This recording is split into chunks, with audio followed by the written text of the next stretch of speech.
अच्छा, last class में क्या पढ़ा था हमने? लास्ट क्या पढ़ा था पिछली क्लास में? बॉक्स नहीं, पिछला चैप्टर कौन सा है? टैक्स पढ़ा था ना? क्या पढ़ा था टैक्स में?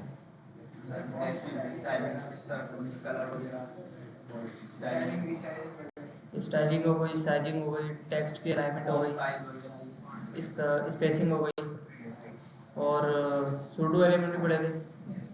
सूडो एलिमेंट की प्रैक्टिस करी आप लोगों ने? समझ आया वो बहुत इंपॉर्टेंट चीज़ है, वो काम आती है आपके ना। अच्छा, अगला जो चैप्टर है हमारा बॉक्स वाला चैप्टर है। पहले पढ़ते हैं कि क्या हम पढ़ेंगे इसके अंदर। Controlling size of boxes. Box का आप साइज कैसे कंट्रोल करते हैं? अच्छा, यहाँ पे बॉक्स से मुराद क्या है? डेविस पैन के अलावा भी एक चीज़ होती है, HTML का कोई भी एलिमेंट, ठीक है, कोई भी एलिमेंट है ना, वो एक बॉक्स होता है। तो उसका हम देखेंगे कि साइज कैसे कंट्रोल करना है। Box model for border, margin and padding, इसको हम देखेंगे डिटेल में। ये तीनों चीज़ें होती क्या हैं बॉक्स के अंदर। और display and hiding boxes, box को शो कैसे कराना है, हाइड कैसे कराना है। अच्छा, बॉक्स से मुराद यहाँ पे दोबारा बता दूँ, HTML के सारे एलिमेंट्स हैं। अब उसके अंदर पैराग्राफ भी आता है, H1 भी आता है, और H2, बोल्ड, इटैलिक, सारे टैग्स आते हैं। अच्छा, at the beginning of the section of CSS, you saw how CSS treat each HTML element as if it lives in on box। यानी CSS के स्टार्ट में हमने एक चीज़ देखी थी कि HTML का हर एलिमेंट एक बॉक्स होता है, एक डब्बा होता है जो किसी ना किसी और बॉक्स के अंदर होता है। यानी H1 अगर है तो वो उसके अंदर हो सकता है, आपका बॉडी के अंदर हो सकता है। अब बॉडी जो होती है वो HTML के अंदर होती है, और HTML के ऊपर क्या चीज़ होती है वो आगे देखेंगे। अच्छा जी, तो सबसे पहले यहाँ पे बता रहे हैं कि बॉक्स की डायमेंशंस, किसी भी बॉक्स की आप डायमेंशन कैसे चेंज कर सकते हो। डायमेंशन मतलब विड्थ और हाइट। तो आओ देखते हैं, यहाँ बनाते हैं नया फोल्डर।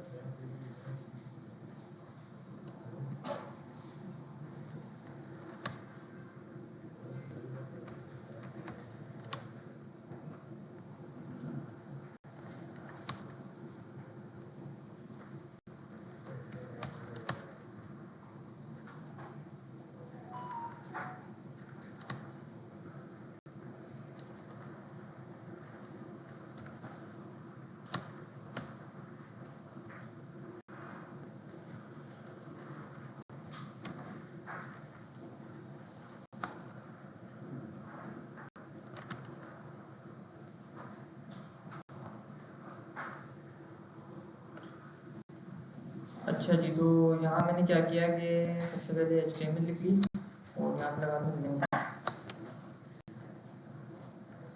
भाई,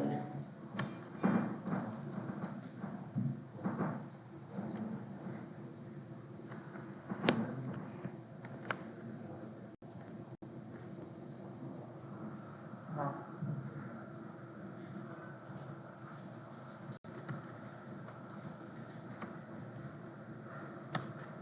ठीक है, तो बंद कर देते हैं यहाँ से।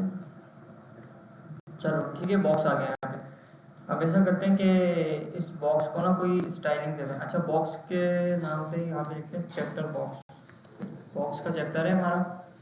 अब डायमेंशन देखते हैं कि H1 को हम कैसे डायमेंशन दे सकते हैं, ठीक है। तो इधर आगे पकड़ते हैं H1 को, और उसको बोलते हैं कि आपका जो बैकग्राउंड कलर है, बैकग्राउंड कलर आप ले लो एक्वा, ठीक है। इसका बैकग्राउंड क्या हो गया, चेंज हो गया मेरे पास ना। अब देखते हैं कि इसकी विड्थ और हाइट को मैं कैसे कंट्रोल करता हूँ। विड्थ के लिए कहते हैं कि भाई आप लगा दो विड्थ, और अब आपको जितनी विड्थ देनी है वो आप दे दो। अब आप इसके अंदर दे सकते हो, पिक्सल में भी दे सकते हो, विड्थ और हाइट दोनों, ठीक है। पिक्सल में भी दे सकते हो और नॉर्मल भी दे सकते हो। 100 पिक्सल दिए तो 100 पिक्सल बाय 100 पिक्सल की इसकी विड्थ हो गई।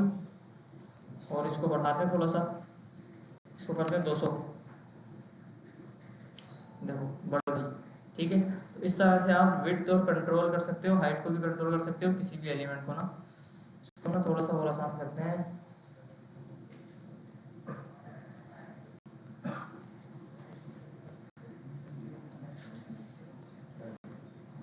चलो ठीक है, विड्थ और हाइट समझ आ गया कैसे डालनी है। आओ किसी और एलिमेंट के ऊपर ट्राई करते हैं। इसको हम ट्राई करते हैं अपने बोल्ड के टैग के ऊपर ट्राई करते हैं। ठीक है, आई एम बोल्ड एलिमेंट।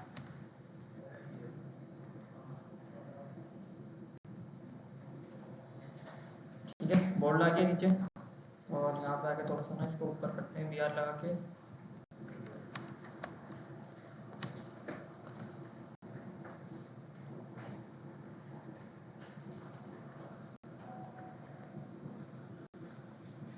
चलो यहाँ पे आके मैंने बोला कि भाई बोल्ड को पकड़ो, इसका आप दे दो बैकग्राउंड कलर,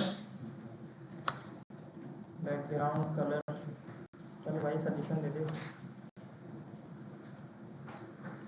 ब्लू वायलेट कर देते हैं। ठीक है, देखो इसका बैकग्राउंड कलर चेंज हो गया। अब इसको भी मैं ये वाले सेम विड्थ और हाइट देता हूँ। इसको पकड़ा, यहाँ पे लगा दिया।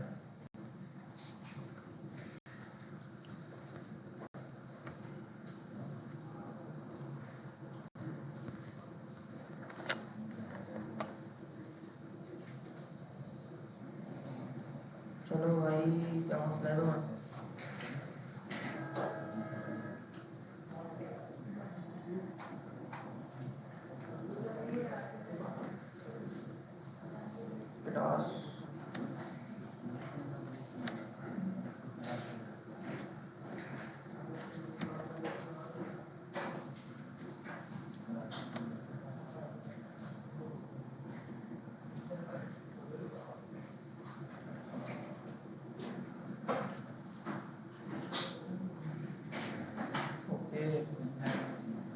इनलाइन एलिमेंट है, ये भी नहीं हो रहा। इंपॉर्टेंट लगा के देखते हैं, होता है तो सही है, वरना आगे बढ़ते हैं।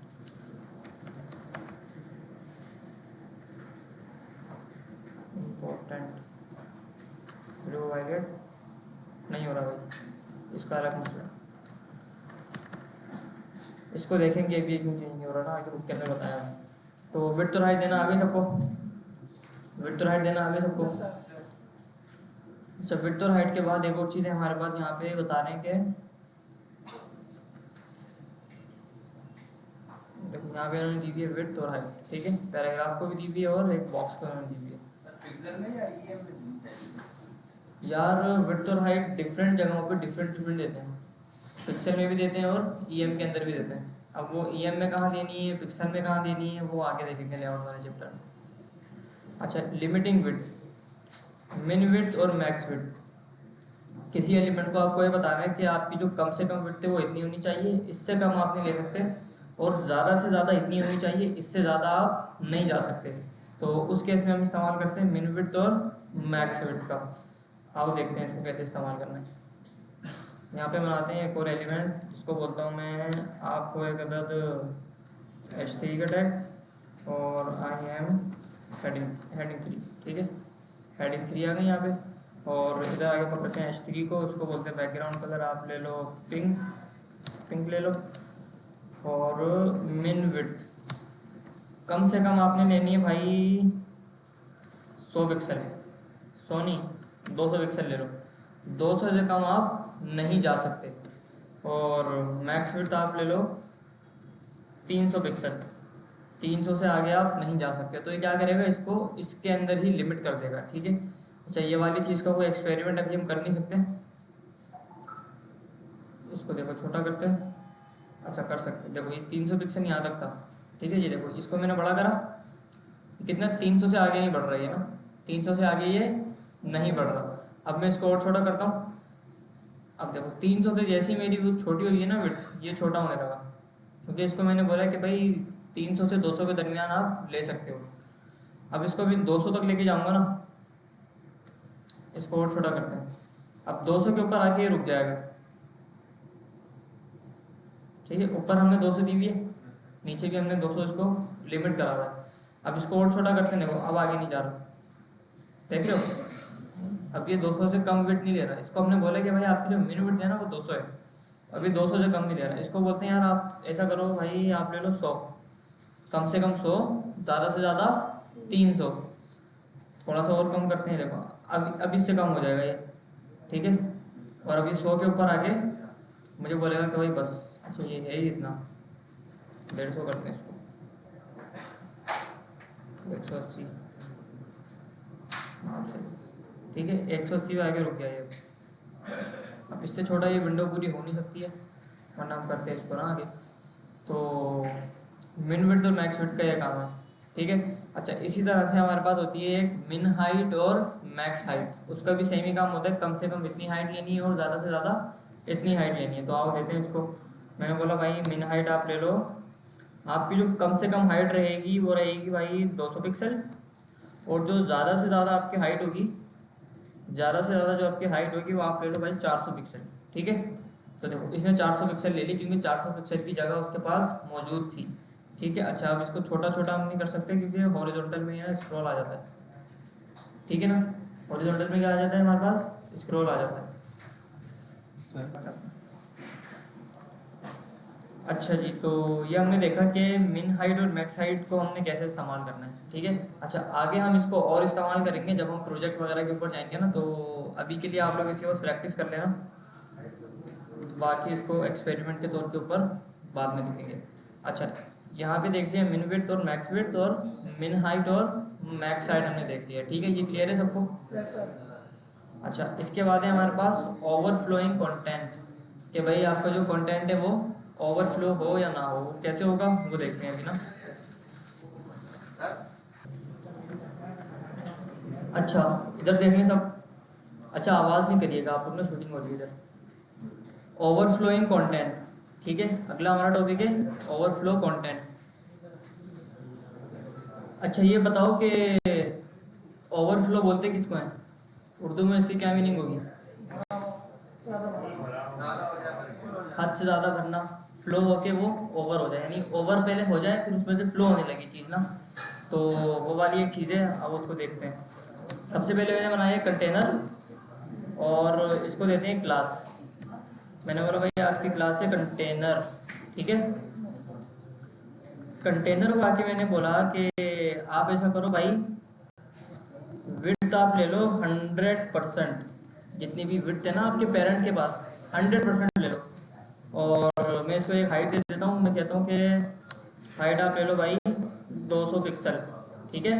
कितनी ले लो? 200 पिक्सल की हाइट ले लो। और बैकग्राउंड कलर भी इसको दे देते हैं कोई ना कोई, background colour, background colour orange, ठीक हो गया। अच्छा, इधर आके देखते हैं क्या हमारे पास आउटपुट आया है। तो ये आ गया हमारे पास ना एक आउटपुट, ठीक है। अच्छा, इसको ना थोड़ा सा छोटा कर लेते हैं, इसको करते हैं भाई 100 पिक्सल, ताकि चीज़ हमारे ना ओवरफ्लो वाली चीज़ हमारे समझ आ जाए, ठीक है। ये ऐसा हमारे पास एक डब्बा आ गया। अब इसके अंदर ना गौर से देखना मैं क्या करता हूँ, मैं इसके अंदर बनाता हूँ एक और डिव, एक और डिव बनाता हूँ और उसको क्लास देता हूँ, चाइल्ड नाम की क्लास दे देता हूँ। और उसके अंदर भी लिखता हूँ कि भाई कुछ भी नहीं लिखते, चलो डॉट चाइल्ड को पकड़ते हैं, यहाँ पे आके डॉट चाइल्ड को पकड़ते हैं, और विड्थ और हाइट वाली सारी चीज़ें मैं यहाँ पे दे देता हूँ। मैं कहता हूँ भाई आपकी जो विड्थ है वो रहेगी 80 पिक्सल, और हाइट भी आपकी रहेगी भाई 80 पिक्सल, ठीक है। और बैकग्राउंड कलर में इसको दे देता हूँ ग्रीन, बैकग्राउंड कलर मैंने दे दिया इसको ग्रीन, ठीक है। अब उधर इधर क्या होगा, इसके अंदर एक और बॉक्स बन जाएगा, ठीक है। इसके अंदर क्या हुआ, एक और बॉक्स बन गया। अच्छा, अब मैं क्या करता हूँ कि मैं ना इसके अंदर, मैंने यहाँ पे एक चाइल्ड ऐड किया था ना, मैं 2 3 4 ऐड कर देता हूँ। मैंने 4 ऐड कर दिया है। अब इसका क्या बिहेवियर होगा, ठीक है। ये एक के नीचे एक आ रहा है, एक के नीचे एक आ रहा है, ठीक है, बिल्कुल नीचे नीचे आ रहा है। मैं ऐसा करता हूँ कि कंटेनर की ना थोड़ी सी हाइट बढ़ाता हूँ पहले तो, कंटेनर की हाइट 500 पिक्सल, चलो ठीक है। एक एक करके सारे इधर आ गए, ठीक है ना, इसके अंदर आ गए सारे। अच्छा, अब इनकी थोड़ी सी हाइट बढ़ा देते हैं हम ना, इसको बोलते हैं कि 120 ले लो आप ना। थोड़ा सा मैं चाह रहा हूँ कि बॉक्स ना ओवरफ्लो हो जाए हमारा, ठीक है। ये थोड़ा सा कम हो गया, इसके अंदर ऐसा करते हैं कि एक और ऐड कर देते हैं बॉक्स ना, फिर इसको हम थोड़ा सा भर देते हैं बॉक्स को, 1 2 3, ठीक है। अच्छा, चाइल्ड को ना ऐसा करते हैं, क्लास देते हैं child one child one child one, और चाइल्ड वन को आगे पकड़ते हैं इधर, चाइल्ड वन को आगे पकड़ा इधर आके। तो मैंने बोला भाई आप ग्रीन की जगह ना थोड़े से पिंक वाले हो जाओ। ठीक है, हमारे पास एक के बाद एक जो बॉक्स होगा ना वो डिफरेंट डिफरेंट आएगा। ठीक है, एक ये आ गया, ये आ गया। ठीक है, अब देखो ये बाहर निकल रहा है थोड़ा सा ना, ये बाहर निकल रहा है, इसका क्या हल हो सकता है? एक तो ये हो सकता है कि मैं इसको, जो बाहर जा रही है चीज़, इसको बिल्कुल ही हटा दूँ कि भाई आपने काम ही नहीं करना। और एक चीज़ ये हो सकती है कि इस डिव के अंदर ना, ऑरेंज वाले के अंदर मैं ऐसा कोई स्क्रॉल ले आऊँ जिससे ये जो कंटेंट है इसके अंदर चला जाए, और स्क्रॉल होते होते वो ऊपर नीचे करके मैं उसको देख सकूँ। और उसके लिए देखते क्या है। देखो सबसे पहले कंटेनर के पास आया और मैंने बोला भाई आप अपना कर लो ओवरफ्लो हिडन, ओवरफ्लो हिडन कर दो। यानी अब जो चीज़ आपके बाहर जा रही है ना उसको आप ना अंदर कर लो और छुपा दो। ठीक है, अब देखना चाहता हूँ, देखो चला गया सारा अंदर। अच्छा, लेकिन अब मसला इसके अंदर ये है कि अगर मुझे दिखानी है वो चीज़ तो फिर मैं क्या करूँगा? तो उसके लिए ओवरफ्लो हिडन की जगह आप कर दो भाई ओवरफ्लो स्क्रॉल कर दो। स्क्रॉल आप करोगे तो उससे क्या होगा, यहाँ पे एक स्क्रॉल बार आ जाएगा, और अब यहाँ से आप इसको ऊपर नीचे आराम से कर सकते हो। ठीक है, देख रहे हो? अच्छा, स्क्रॉल से भी बेहतर एक चीज़ होती है, उसको बोलते हैं ओवरफ्लो ऑटो। ऑटो क्या करता है भाई, जहाँ पे ज़रूरत होती है वहाँ पे स्क्रॉल लगा देता है, जहाँ पे नहीं होती वहाँ पे ये नहीं लगाता। अभी मिसाल के तौर पे देख लो, यहाँ पे क्या हो रहा है, स्क्रॉल हो रहा है। ठीक है, अभी मैं यहाँ से आगे ना 2-3 डब्बे कम कर देता हूँ। 3 को मैंने कम कर दिया, 3 को मैंने जब कम कर दिया तो अब देखना यहाँ से स्क्रॉल गायब हो जाएगा। ठीक है, गायब हो गया। तो मतलब जहाँ पे स्क्रॉल की ज़रूरत पड़ेगी वहाँ सिर्फ स्क्रॉल बार शो कराएगा ये, बाकी जगहों पे से ये हटा देगा स्क्रॉल बार ना। ठीक है, मैंने वापस ये डब्बा इसका फुल कर दिया तो स्क्रॉल बार यहाँ पे शो हो गया। ठीक है, ये दोनों सेंस में काम करता है, हॉरिजॉन्टल भी काम करता है और वर्टिकल भी काम करता है, दोनों तरह से काम करता है। ठीक है, अच्छा ओवरफ्लो हमने देख लिया। अच्छा, ओवरफ्लो और ये सारी चीज़ें हम देखते रहेंगे हाथ के हाथ ना, वक्तन फवक्तन इसको हम देखते रहेंगे। अगली चीज़ें हमारे पास बॉर्डर, मार्जिन एंड पैडिंग, ये 3 बहुत ही इंपॉर्टेंट चीज़ें बॉक्स के लिए। ठीक है, तो सबसे पहले समझते हैं बॉर्डर को। बॉर्डर क्या होता है, किसी को पता है? बिहार नहीं, जैसे इंडिया पाकिस्तान का बॉर्डर है, एक लाइन कह लो आप ना, ओवर लाइन आप कह लो कि किसी भी चीज़ के अराउंड कोई लाइन लगी है ना उसको आप कहते हो बॉर्डर। तो एक होता है बॉर्डर, एक होता है मार्जिन। मार्जिन पता है किसी को क्या होती है? स्पेस तो होता है, कौन सा वाला स्पेस होता है? कंटेंट के बाहर वाला स्पेस, और पैडिंग होती है कंटेंट के अंदर वाला स्पेस ना। इसको प्रैक्टिकल देखते हैं, इसका प्रैक्टिकल कैसे करते हैं। सबसे पहले देखते हैं भाई आपका मार्जिन को हटाते हैं और इधर आके देखते हैं भाई बॉर्डर विड्थ। सबसे पहले देखते हैं बॉर्डर कैसा लगता है, बॉर्डर के बाद देखेंगे मार्जिन, उसके बाद देखेंगे पैडिंग। ठीक है, अच्छा बॉर्डर विड्थ देखते हैं सबसे पहले क्या होती है। देखो मैं इधर आया और मैंने बोला कंटेनर भाई आप ऐसा करो बॉर्डर विड्थ पकड़ लो एक ना, यानी आपका जो बॉर्डर है ना उसकी विड्थ कितनी होगी। मैंने कहा 5 पिक्सल। आओ देखते हैं क्या आया, कुछ भी नहीं आया, 5 पिक्सल का बॉर्डर इसके ऊपर नहीं आया। आओ इसको थोड़ा सा और एक्सप्लोर करते हैं। बॉर्डर विड्थ के साथ साथ हमें देना होता है भाई बॉर्डर का कलर, कि भाई आपको बॉर्डर का कलर कौन सा लगाना है। तो यहाँ पे आके मैं बोलता हूँ कि बॉर्डर का कलर आप पकड़ लो, बॉर्डर का कलर आप पकड़ लो, ब्लैक पकड़ लो। ठीक है, तो बॉर्डर का कलर यहाँ पे ब्लैक अभी भी नहीं आया। इसके साथ हमें एक तीसरी चीज़ भी देना पड़ती है जिसको बोलते हैं बॉर्डर स्टाइल, कि भाई आप बॉर्डर तो लगा रहे हो, कितना चौड़ा लगा रहे हो आपने बता दिया, कौन से कलर का लगा रहे हो आपने ये भी बता दिया, बॉर्डर लगाना कैसा है। बॉर्डर स्टाइल, बॉर्डर स्टाइल हमारे पास बहुत सारे होते हैं। एक होता है डैश, इसको डैश कर दोगे ना आप तो ये डॉट डॉट वाला बॉर्डर आ जाएगा इसके ऊपर। ठीक है, डैश के बाद हमारे पास होता है एक बॉर्डर डॉटेड, डॉट डॉट आ जाएंगे बहुत सारे। डैश हो गया, डॉटेड हो गया, डॉटेड के बाद होता है आपके पास भाई एक होता है हमारे पास डबल, डबल बॉर्डर आ जाएगा। देख रहे हो, बॉर्डर के ऊपर बॉर्डर आ गया। ये किसी भी एलिमेंट पे लगा सकते हो, H1 H2 H3 paragraph anchor tag, div span table किसी पे भी लग सकता है, ये HTML के हर एलिमेंट पे लग सकता है जितने आपने अभी तक पढ़े हैं। बॉर्डर भी लग सकता है, ओवरफ्लो भी लग सकता है, विड्थ हाइट सब पे लग सकता है ये, ठीक है। अच्छा इसके बाद जी तीनों चीजें जब तक नहीं मिलेंगी जब तक बॉर्डर नहीं लगेगा। इसकी एक शॉर्ट हैंड प्रॉपर्टी है, वो भी बताता हूँ अभी ना।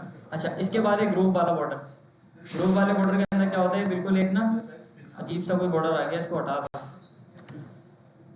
एक होता है सॉलिड। सॉलिड से क्या होता है, बिल्कुल सीधा बॉर्डर आता है, देख रहे हो, बिल्कुल सीधा बॉर्डर आ गया। अच्छा इसके ना एक शॉर्ट हैंड प्रॉपर्टी हमारे पास होती है, वो होती है भाई बॉर्डर। इसको आपने बोला भाई बॉर्डर दे दो आप ना, बॉर्डर दे दो आप 8 पिक्सल सॉलिड ग्रीन या सॉलिड रेड, ठीक है। तो ये शॉर्ट हैंड प्रॉपर्टी है। ये वाली जो चीज़ है ना, ये बहुत कम इस्तेमाल होती है। अलग अलग सबको स्टाइल देना कि भाई इसको स्टाइल दे दिया, इसको विड्थ दे दी, ये दे दिया, वो दे दिया, ये बहुत कम इस्तेमाल होती है। जो ज़्यादा इस्तेमाल होती है वो है भाई ये वाली शॉर्ट हैंड प्रॉपर्टी है। तीनों चीज़ें हमने एक ही लाइन के अंदर दे दी, ठीक है जी। लाइन को चौड़ा करने के लिए होती है। अब HR और BR जो हमने पढ़ा था ना, उसके अंदर भी आपको बॉर्डर विड्थ भी मिलती है एक ना, HR और BR के अंदर। अच्छा तो हमने इसकी देख ली है एक शॉर्ट हैंड प्रॉपर्टी कि भाई बॉर्डर क्या है, 8 पिक्सल का आप दे दो, सॉलिड रेड दे दो, तो यहाँ पे इसने काम इसने वही कर दिया। इन सबको हटाते हैं एक बार ना, इन सबको हटाते हैं और फिर देखते हैं कोई भी चेंजेस यहाँ पे नहीं हुए, ठीक है। तो शॉर्ट हैंड प्रॉपर्टी हमारा काम करती है, सबको कमेंट कर देते हैं। शॉर्ट हैंड ज़्यादा यूज होता है, ठीक हो गया जी। ये वाला नहीं लगेगा। देखो सॉलिड हटा दोगे, 8 पिक्सल का रेड बॉर्डर लगाना है। अभी पूछेगा भाई कौन सा लगाना है, वो तो बताओ। आपने बोला भाई सॉलिड लगा दो, आपने कलर नहीं बताया। अब कौन सा कलर लगाएगा बॉर्डर का, वो काला लगाएगा, ठीक है। आपने पिक्सल नहीं बताया कितने लगाने, तो वो पिक्सल बिल्कुल 1 पिक्सल लगा देगा, ठीक है। तो ये चीज़ें आप भी देखना, हम भी देखते हैं। अच्छा बॉर्डर हो गया, बॉर्डर समझ आया सबके? अच्छा बॉर्डर के बाद जो अगली चीज़ है भाई जी,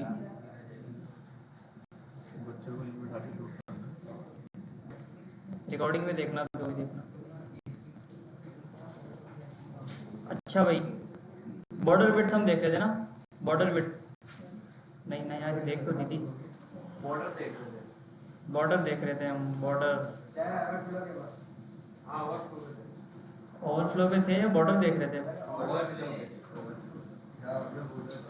भाई साहब? बॉर्डर पे थे, क्या हो गया?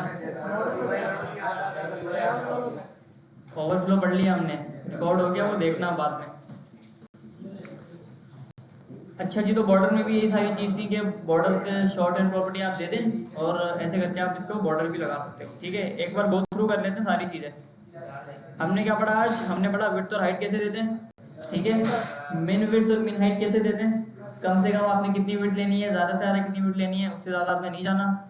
ओवरफ्लो वाली चीज़ देख ली कि अगर कोई चीज़ बाहर जा रही है हमारे डिप से या डब्बे से, किसी भी कंटेनर से, तो उसको ओवरफ्लो देके कंट्रोल कैसे करना है। अगर आपको स्क्रॉल नहीं देना तो आप ओवरफ्लो को हाइड कर दो। हाइड करोगे तो उससे क्या होगा भाई, छुप जाएगा, है ना, इसके पीछे चला जाएगा, ठीक है। और अगर ऑटो दे दोगे या स्क्रॉल दे दोगे तो इसके ऊपर स्क्रॉल आ जाएगा, ठीक है। अच्छा इसके बाद बॉर्डर हमने पढ़ लिया। बॉर्डर के बाद है हमारे पास अगला टॉपिक मार्जिन का, पैडिंग का, ठीक है। पैडिंग का अगला टॉपिक है ना, तो पैडिंग को देखते हैं फटाफट आओ। देखो मैंने क्या किया, मैं आगे बनाता हूँ भाई। सबसे पहले इधर एक पैराग्राफ, पैराग्राफ ही बनाते बल्कि ऐसा करते हैं ऊपर वाले किसी को पकड़ लेते हैं, जैसे कि चलो यार पैराग्राफ को पकड़ते हैं। मैंने पकड़ा एक पी का टैग और इसके अंदर मैंने बोला कि भाई मुझे आप दे दो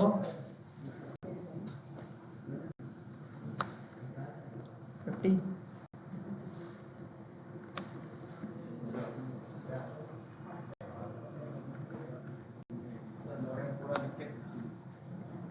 ये ठीक है भाई, ये हो गया हमारे पास ना, एक पैराग्राफ यहाँ पे शो हो जाएगा अभी। अच्छा अब यहाँ पे आते हैं CSS के अंदर और इसको पकड़ते हैं पैराग्राफ को, और इस पैराग्राफ को बोलते हैं कि बैकग्राउंड कलर रेड। रेड नहीं देते, इसको देते हैं ऑरेंज। ऑरेंज बैकग्राउंड कलर आपका हो जाएगा भाई ऑरेंज, ठीक है। अब पैडिंग को समझ लेना सबसे पहले, इसके ऊपर ना बॉर्डर भी लगाते हैं ताकि और एक चीज समझ आए ना। मैंने कहा भाई बॉर्डर आपकी रहेगी 3 पिक्सल सॉलिड ब्लैक, ठीक है भाई, 3 पिक्सल सॉलिड ब्लैक आपका बॉर्डर रहेगा, ठीक हो गया। अब मार्जिन और पैडिंग के अंदर डिफरेंस क्या है ये देख लो सबसे पहले। पैडिंग जो होती है ना, पैडिंग वो डब्बे के अंदर से स्टार्ट होती है, और मार्जिन जो होते हैं वो डब्बे के बाहर से स्टार्ट होता है। कैसे स्टार्ट होता है आओ देखते हैं। मैंने कहा भाई पैडिंग टॉप, पैराग्राफ की जो टॉप से जो पैडिंग है ना, टॉप से मुझे चाहिए भाई वो 1 EM की दे दो। 1 EM बराबर होता है 16 पिक्सल के, ठीक है। तो ऊपर से इसने इसको थोड़ी सी क्या दे दी, स्पेस दे दिया, पैडिंग दे दी।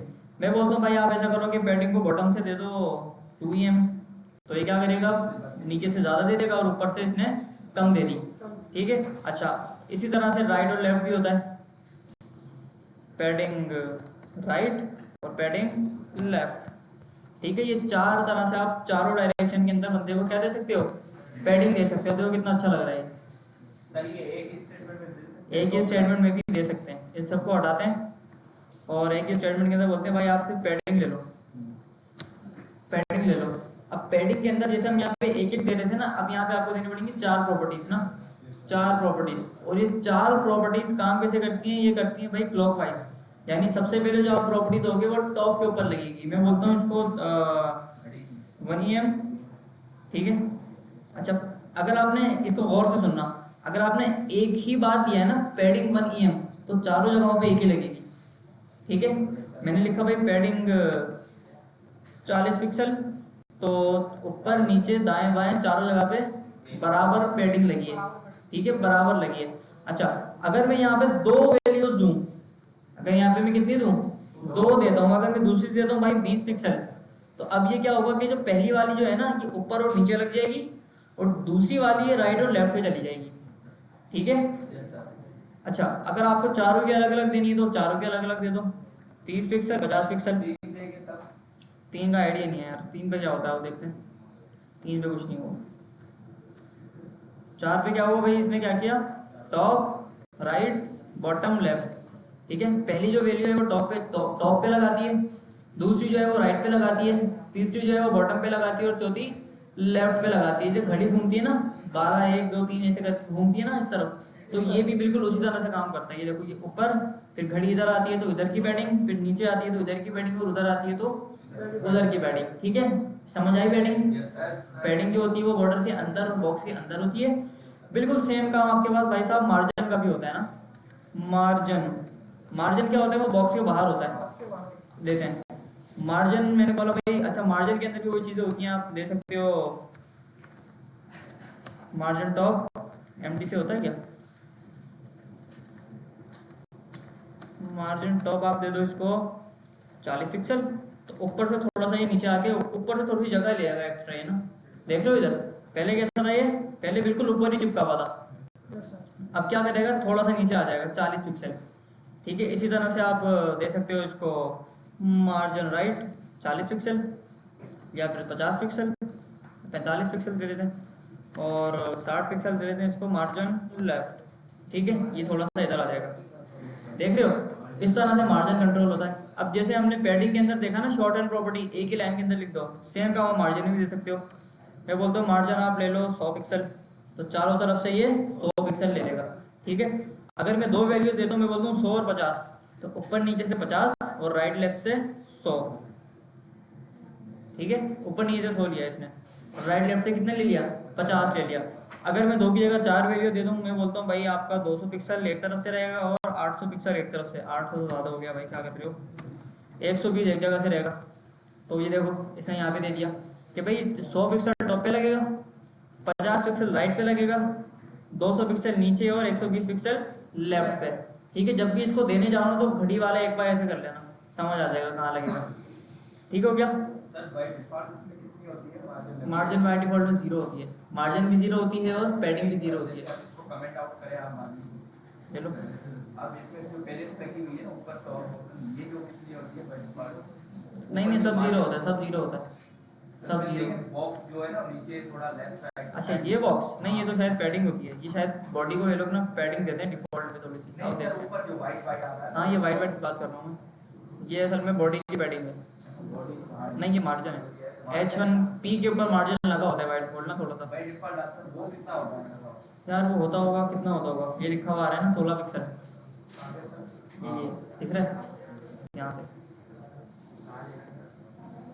आगे देखना अगले चैप्टर में है इसका, ठीक है भाई। तो मार्जिन और पैडिंग हमने पढ़ लिया, बॉर्डर हमने पढ़ लिया। मार्जिन पैडिंग में कोई सवाल, बॉर्डर में कोई सवाल? बॉर्डर लगाना आ गई, स्टाइल करना आ गई, ठीक हो गया। अच्छा बॉर्डर हो गया, मार्जिन पैडिंग पढ़ लिया। आउट की तरफ बॉर्डर रेडियस क्या है भाई अगले चैप्टर? बॉर्डर रेडियस, आखिरी है ना ये बस। मार्जिन पढ़ लिया, सेंटरिंग कंटेंट देख लेते हैं, इसको छोड़ दो सेंटरिंग कंटेंट को ना। सेंटर कंटेंट जो इस बुक के अंदर बताया हुआ है वो तरीका पुराना है, ठीक है। एक नया तरीका है जिसको बोलते हैं फ्लेक्स बॉक्स, पढ़ रहे थे ना अभी, वो हम पढ़ेंगे। बच्चा जो पढ़ा रहा था, नया वाला तरीका वो है, वो मुश्किल है थोड़ा, लेकिन अब वो यूज़ होता है और वो उसके अंदर ना वैरायटी ज़्यादा है बहुत सारी, ठीक है। तो वो पढ़ेंगे हम ना। अच्छा चेंज इनलाइन, हाँ टैक्स अलाइन सेंटर मार्जिन देखिए करते थे पहले। अच्छा चेंज इनलाइन ब्लॉक, हमने देखा था कि HTML के अंदर कुछ वो ऐसे होते हैं जो ब्लॉक होते हैं और कुछ क्या होते हैं इनलाइन होते हैं ना। तो मैंने कहा था कि आप CSS के जरिए इनलाइन को ब्लॉक कर सकते हो, ब्लॉक को क्या कर सकते हो इनलाइन कर सकते हो। आओ वो देखते हैं। सबसे पहले देखो मैंने बोला कि ये जो मेरा चाइल्ड है ना, अभी ये देखो ये जितने भी चाइल्ड है ना ये सारे ब्लॉक लेवल हैं। ये क्या है? सारे ब्लॉक लेवल है क्योंकि ये डिव हैं। और डिव क्या होता है? डिव एक ब्लॉक लेवल एलिमेंट है। तो मैं आता हूँ चाइल्ड को बोलता हूँ आप ऐसा करो कि डिस्प्ले कर दो अपने आप को, डिस्प्ले कर दो नन। डिस्प्ले नन करेंगे तो ये गायब, कुछ नजर ही नहीं आएगा, ठीक है। हरे वाले सारे गायब हो गए, ग्रीन वालों को करा था ना भाई हमने। देखो दो क्लासेस बनाई थी ना, एक चाइल्ड वाली एक चाइल्ड वन की। चाइल्ड वाले को अलग कलर दिया था, चाइल्ड वन को अलग कलर दिया था। मैंने कहा भाई चाइल्ड वाले सारे गायब हो जाओ, डिस्प्ले नन सारे क्या हो गए, डिस्प्ले नन हो गए, सारे गायब हो गए, ठीक है। अच्छा अगर मैं यहाँ पे बोलता हूँ डिस्प्ले ब्लॉक तो सारे वापसी आ जाएंगे, वापसी आ गए सारे, देखो ठीक है। अच्छा अगर इनको ब्लॉक लेवल को आपने इनलाइन के अंदर कन्वर्ट करना है, ठीक है, तो इसके लिए प्रॉपर्टी होती है भाई डिस्प्ले इनलाइन। डिस्प्ले इनलाइन, इससे क्या होगा ये इनलाइन के अंदर आ जाएगा, ठीक है। इनलाइन के अंदर आ जाएगा, गायब हो गया। नहीं ये इनलाइन क्यों हुआ भाई? फिर इनलाइन ब्लॉक करते हैं, अब इनलाइन ब्लॉक से हो जाएगा ये काम ना। अच्छा इनलाइन ब्लॉक में, इनलाइन में भी बहुत सारी वैरायटी आती है, डिफरेंस है ना। इसको अगली क्लास के अंदर कवर करते हैं, अभी टाइम नहीं है हमारे पास। तो चैप्टर जो हम सोच के आए थे कि 2 चैप्टर पढ़ेंगे, आज वो एक भी हमारा पूरा नहीं हुआ, ठीक है। तो मार्जिन पैडिंग बॉर्डर तो समझ आ गया सबके, ये तो क्लियर है ना। बॉर्डर मार्जिन पैडिंग इसको अगली क्लास में फिर से देख लेंगे एक बार ना। अच्छा इसके बाद मार्जिन पैडिंग और बॉर्डर के बाद हमारे पास डिस्प्ले वाला चैप्टर है। डिस्प्ले थोड़ी सी डिटेल चीज़ है तो इसको देखना है पहले। और विजिबिलिटी है, बॉर्डर इमेजेस है, बॉक्स शेडो है, राउंडेड कॉर्नर से। ये चैप्टर अभी आधा हुआ है हमारा ना। कोशिश करेंगे कि ये चैप्टर भी कंप्लीट कर लें और ये चैप्टर भी कंप्लीट कर लें क्लास में। सर अभी तीसरा चैप्टर पढ़ लेना CSS का जी चौथा तो ये है। चौथा कौन सा है भाई? कहाँ का है वो? ये चौथा है, ये चौथा, हाँ ये चौथा है ना। हाँ सही है, 3 पढ़ लिए, चौथा आधा हो गया हमारा, चौथा आधा हो गया, ठीक है। तो अगली क्लास के अंदर मिलते हैं आपसे। बॉक्स वाला चैप्टर और टेबल वाला चैप्टर आप लोग घर से पढ़ कर आएंगे, इसकी प्रैक्टिस कर लेंगे, सही है। चलो भाई।